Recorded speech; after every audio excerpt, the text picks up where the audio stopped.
శ్రీ గురుభ్యో నమః. కార్తీక పురాణం 23వ అధ్యాయం 23వ రోజు పారాయణం. శ్రీ వెంకటేశ్వర వజ్రకవచం. నారాయణం పరబ్రహ్మ సర్వకారణకారణం ప్రపద్యే వెంకటేశాఖ్యం తదేవ కవచం మమ. సహస్రశీర్షా పురుషో వెంకటేశ శిరోవతు. ప్రాణే సహ ప్రాణనలియ ప్రాణాన్ రక్షతు మే హరి. ఆకాశరాట్ సురానాథ ఆత్మానం మే సదావతు. దేవదేవోత్తమోపాయద్దేహం మే వెంకటేశ్వరః. సర్వత్రా సర్వకాలేషు మంగాంబా చ నిరీశ్వరః. పాలయేన్మామకం కర్మ సాఫల్యం న ప్రయచ్చతు.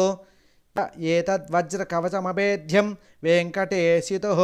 సాయం ప్రాత పఠే నిత్యం మృత్యుం తరతి నిర్భయః. శ్రీ వెంకటేశాయ నమః. 23వ అధ్యాయం. శ్రీరంగ క్షేత్రమున పురంజయుడు ముక్తి నందుట. అగస్త్యుడు మరలా అత్రి మహర్షిని కాంచి, ఓ మునిపుంగవ, విజయమందిన పురంజయుడు ఏమి చేసినో వివరింపమని అడుగగా అత్రి మహాముని ఇలా చెప్పడం ప్రారంభించును. ఓ కుంభసంభవ, పురంజయుడు కార్తీక వ్రతాచరణ ప్రభావం అసమాన బలోపేతుడై అగ్నిశేషము శత్రుశేషము ఉండకూడదని తెలిసి తన శత్రురాజులందరినీ ఓడించి నిరాటంకంగా తన రాజ్యమును ఏలుచుండెను. తన యొక్క విష్ణు భక్తి ప్రభావం వలన గొప్ప పరాక్రమవంతుడు, పవిత్రుడు, సత్యదీక్ష తత్పరుడు, నిత్యాన్నదాత, భక్త ప్రియవాది, తేజవంతుడు, వేదాంగవేత్తయ్యి ఉండెను.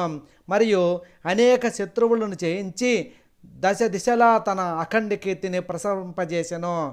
శత్రువులకు సింహ స్వప్నమై విష్ణు సేవాధురంధరుడై కార్తీక వ్రత మా ప్రభావమున కోటి పడగలెత్తి అరిషద్వర్గములను కూడా జయించిన వాడై ఉండెను. ఈ నేల అతడిప్పుడు విష్ణు భక్తాగ్రేసరుడు, సదాచార సత్పురుషులలో ఉత్తముడై రాణించుచుండెను. ఆయనను తనకు తృప్తి లేదు. ఏ దేశమున, ఏ కాలమున, ఏ క్షేత్రమున ఏ విధముగా శ్రీహరిని పూజించిన కృతార్థుడనగుదునా అని విచారించుచుండగా ఒకానొకనాడు అశరీరవాణి పురంజయ, కావేరీ తీరమున శ్రీరంగన క్షేత్రమున్నది. దానిని రెండవ వైకుంఠమని పిలిచెదరు.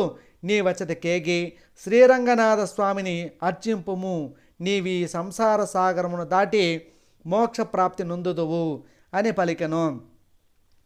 అంతటా పురంజయుడు ఆ అశరీరవాణి వాక్యములు విని రాజ్యభారమును మంత్రులకు అప్పగించి సపరివారముగా బయలుదేరి మార్గమధ్యమునున్న పుణ్యక్షేత్రములను దర్శించుచు ఆయా దేవతలను సేవించుచు పుణ్య నదులలో స్నానము చేయుచు శ్రీరంగమును చేరుకొనెను.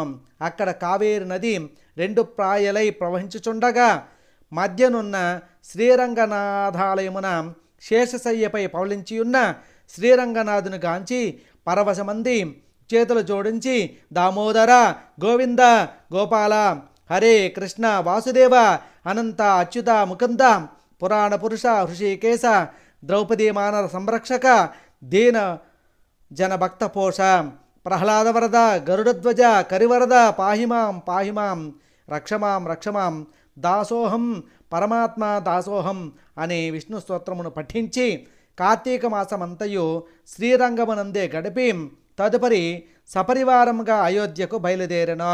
పురంజయుడు శ్రీరంగనాథ స్వామి సమక్షమున కార్తీక మాసములో చేసిన వ్రతముల మహిమల వలన అతని రాజ్యమందలి జనులందరూ సిరి సంపదలతో, పాడి పంటలతో, ధనధాన్యాలతో, ఆయురారోగ్యములతో నుండిరి.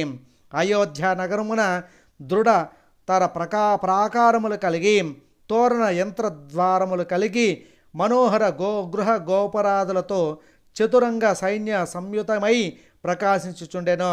అయోధ్య నగరమందలి వీరులు యుద్ధ నేర్పరులై, రాజనీతి గలవారై, వైరి గర్భ నిర్భేదకులై, నిరంతరము విజయశీలురై అప్రమత్తులై ఉండిరి.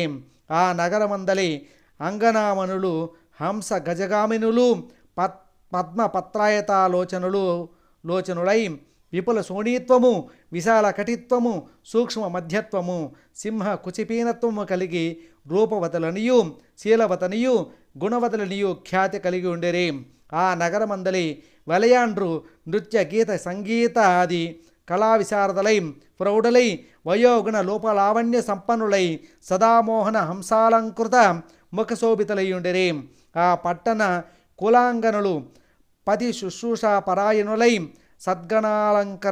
సద్గుణాలంకార భూషితులై చిద్విలాస సహాసోల్లాస పులకాంకిత శరీరులై ఉండిరి. పురంజయుడు శ్రీరంగ క్షేత్రమున కార్తీక మాస వ్రతమాచరించి సతీసమేతుడై ఇంటికి సుఖముగా చేరెను. పురంజయుని రాకని పౌరజనాదులు మంగళవాద్య తూర్యధ్వనులతో ఎదురేగి నగర ప్రదక్షిణ చేసి నిజాంతపురమున ప్రవేశపెట్టిరి. అతడు ధర్మాభిలాషి దైవభక్తి పరాయణుడై రాజ్యపాలన అనుచుచు కొంతకాలము గడిపి వృద్ధాప్యము వచ్చుటచే ఐహిక వాంఛలను వదులుకొని తన కుమారునికి రాజ్యభారము అప్పగించి పట్టాభిషిక్తుని చేసి తను వానప్రస్థమును స్వీకరించి అరణ్యమునకేగను. అతడా వానప్రస్థాస్తమనందు కూట ఏటేటా విధి విధానముగా కార్తీక వ్రతం ఆచరించుచు క్రమక్రమముగా శరీరముగుటచే మరణించి వైకుంఠమునకు పోయెను. కావున ఓ అగస్త్య, కార్తీక వ్రతం అత్యంత ఫలప్రదమైన మహత్యము కలది. దానిని ప్రతివారును ఆచరించవలెను. ఈ కథ చదివిన వారికి, చదివినప్పుడు వినుల వారికి కూడా వైకుంఠ ప్రాప్తి కలుగును. ఇది 23వ అధ్యాయం 23వ రోజు పారాయణం సమాప్తం. శ్రీ గురుభ్యో నమః. ఓం నమో భగవతే వాసుదేవాయ నమః. ఓం నమో నారాయణాయ నమః. ఓం నమః శివాయ. ఓం అరుణాచల శివ.